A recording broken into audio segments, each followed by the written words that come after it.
ladies and gentlemen, Mike here, coming at you from Badlands Paintball. Well, out there right now in the paintball community, there's a lot of people using the X7 Phenom by Tippmann. That's the marker that you see right here. The Tippmann X7 Phenom is amazing in that it's got a low pressure, fully regulated valve design. So it's going to operate at 300 psi, and it's really going to control the airflow through your gun, creating superior accuracy and consistency on the paintball field. Now, we have had a few of these owners of the X7 Phenom, however, who want to get rid of the hopper on top of the paintball gun and convert that paintball gun to a magazine-fed system instead. Because with a magazine-fed gun, you're going to have the ability to potentially shoot first strike rounds, which are going to create increased accuracy and range. And when you combine that increased accuracy and range with the improved accuracy and consistency of the X7 Phenom, it's kind of a double whammy. So it's a huge advantage if you can have first strike rounds. It's a huge advantage if you can have a regulated paintball gun. If you can have both of those together, then you're going to have the best possible kit out there. So that's what I'm going to show you guys today, is how to convert your X7 Phenom into a mag-fed platform. And we're going to be doing that with the RAT4 MKPII kit. So specifically for the X7 Phenom, if you guys come a little bit closer, I'm going to show you exactly what to attach. And before you do though, you want to make sure that you have all the Allen keys that you're going to need. Really, the Allen keys are actually just to strip apart the X7 Phenom itself. And I would recommend having a flathead screwdriver as well, just in case you need to do a little soft hammering or to help pop out individual pieces. So like I said, coming in here, take a closer look. I'll show you guys how to switch this out. Alright guys, so the first thing I'm going to grab is going to be our MKPII kit here by RAT4. I'm going to open this up and just take everything we need out of there. So on the inside, you should have a little plug here, a spare push pin, your D-mag itself, your mag well, as well as the actual new shell for the X7 Phenom. So this is a complete finished clamshell, actually a really nice finish on it too, to be honest.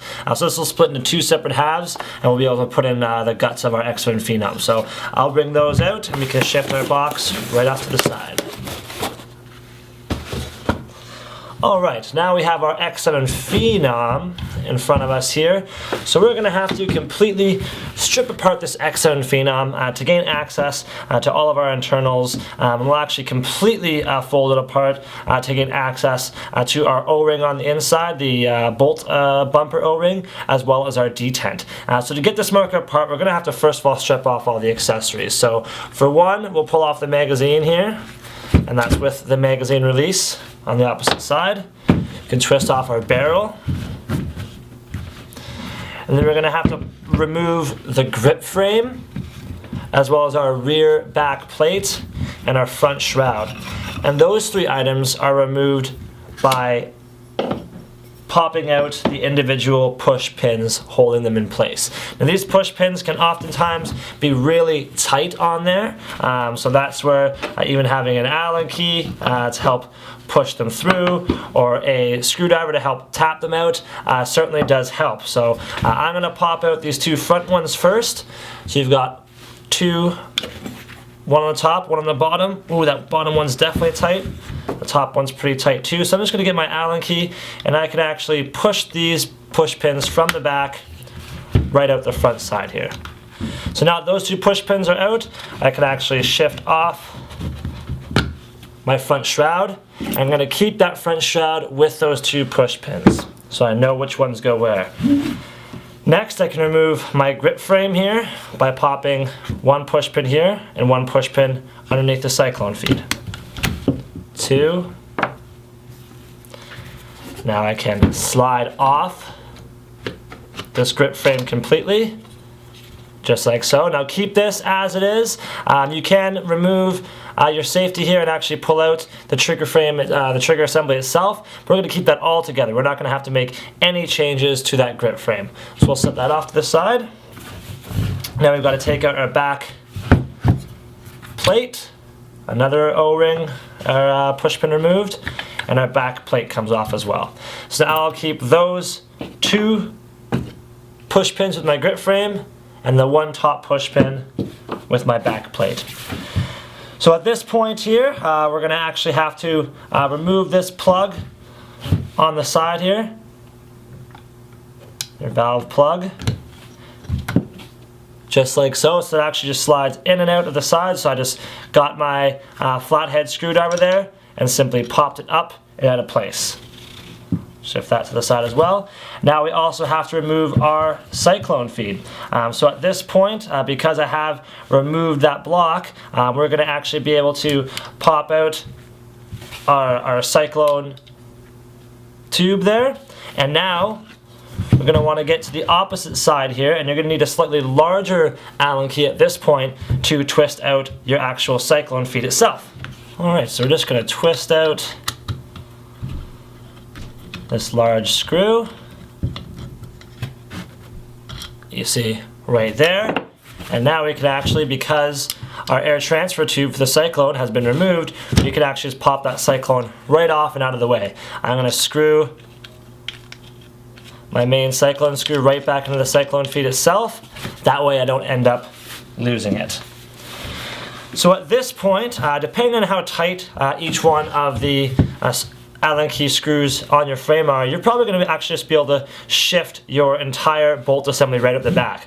But a lot of the time what I do is I'm going to loosen up just these back two Allen keys a little bit, because these two screws definitely clamp down on this shell pretty aggressively, and they're going to stop us from shifting that our bolt assembly or flex valve out the back.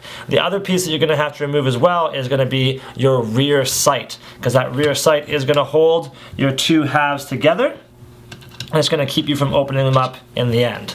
So I'll shift off that back sight there as well. I'm going to reinstall the screw there just so I don't lose it.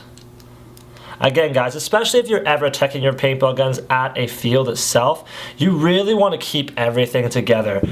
Don't just throw things around willy-nilly, otherwise you're going to end up losing parts. So at this point, both of our rear screws are nice and loose, so we should be able to actually just pop out our flex valve, and then you see it right there. So we've got our actual spring, the bolt itself, and the rest of the valve assembly.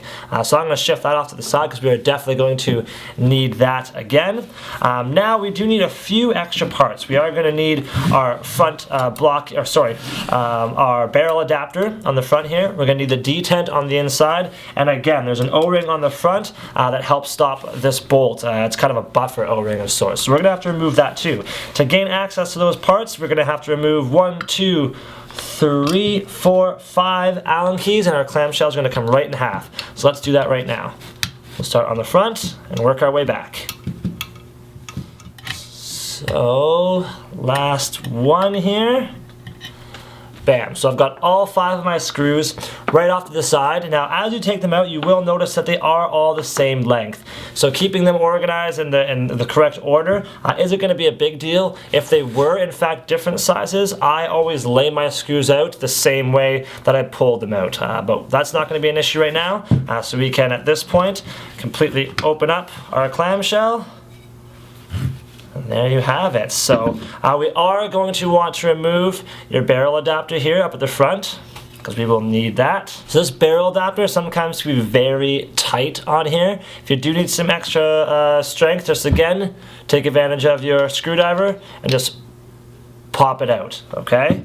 So now, we will no longer need this half of our X7 Phenom clamshell anymore. We can strip that completely, take it right off to the side.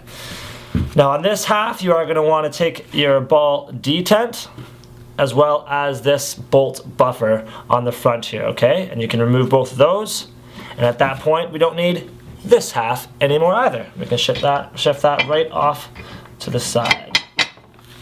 Now we're going to need our new Tippmann Conversion Kit. So we're going to actually remove all of our Allen keys on this particular piece, and we're going to be able to open it all up. So we do have 1, 2, 3, and a 4th on the front here that we're going to have to remove. So I'll start that now.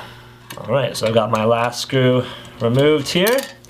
Now you've got 3 screws that are going to be the same for 1, 2, and a 3rd.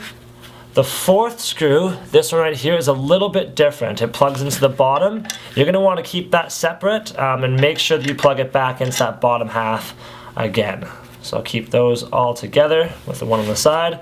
So now I can pop open my Tippmann Conversion Kit, and actually I am really impressed with the quality of this Tippmann Conversion Kit. On the inside here it's really smooth, very, very nice feel. Everything seems to be machined to really great tolerances, so that's definitely impressive. Now on the inside here you will notice that you do get a detent right off the bat. Now the detent now sits in a little bit different position. It's going to sit upside down, but you do get that detent. Now one thing that I've noticed is this detent is definitely a little bit higher tension than the stock detent that you get with your Tippmann X7 Phenom. It's up to you which one you want to use. It's definitely great that they give you their own, but I would say personally to use your X7 Phenom detent first. Hang on to your RAP4 detent just in case you end up breaking the original X7 Phenom detent. But I do find that just the design of the X7 Phenom detent, it's a little bit less aggressive. It does a good enough job of keeping the paintballs in the breech without letting them escape. So you'll want to use that orange detent. I'll put this white one to the side here. So the detent does install, we'll shift this one up a little bit, does install upside down. And then our buffer O-ring is going to slide right in to place right about there. At that point we can also slide in our barrel adapter here. And that barrel adapter, you're going to want to wiggle it until it sits nice and flush. Now of course it is going to get clamped down, so at that point it's going to be sitting flush kind of whether it likes to or not. But you do want to try to get it as close into position as you possibly can. So let's get that. There we go. Looking pretty good. Should be able to clamp it the rest of the way. Now at this point, because I have my buffer O-ring there installed, my detent installed, and my barrel adapter, I can actually close up this clamshell again. Just like so. So I'm going to start with the rear bottom screw. Perfect, so I've caught it now. And you'll be able to feel when you actually catch the threads, and then you can tighten that right down. Now this is all still going to be hand tightened. Once it gets to a pretty snug point, like I can kind of feel it here, I can give it a couple extra little twists. Okay, perfect. Now I can remove that. Alright, so our front half here is tightened, our back half is still relatively loose, and that's going to give us enough space to actually slide in our flex valve again. And it's still quite snug back there, so keep that in mind, guys. If you have to loosen up the back a little bit more, so be it, definitely do so. Alright, now that we've slid our internals back in here, we're actually going to use one of the pieces, the spare pieces that came with your MKPII kit. And that's going to be this little plug here. This small plug is actually going to install where your cyclone feed hose originally plugged in. So we're going to flip our Tippmann Conversion Kit over, stick this little plug in, and then when we slide our flex valve back over again, it's going to stay in place. Just like so. So now that plug is going to stay there. Now that we have our entire flex valve shifted forward and our cyclone plug installed, now we can reinstall our valve plug here. And that goes right into the side like so. So that's going to hold all of our valve assembly in place. Alright, so now that we've got our flex valve in the correct position, we're going to want to make sure we have our extra spare piece that came with the MKPII kit. This is a longer push pin. We've also got our mag well ready. Now you can hook your mag well on if you want to. There's two kind of little C hooks here, and they're going to attach to your two bottom screws. That's actually why those screws were shaped a little bit differently. They're kind of pins that these C's can hook onto. So we're going to hook each one of those on. Now you don't actually want to tighten up your mag well, or I should say attach the push pin yet, because we do have to attach our grip frame first. So we're going to slide on our grip frame here.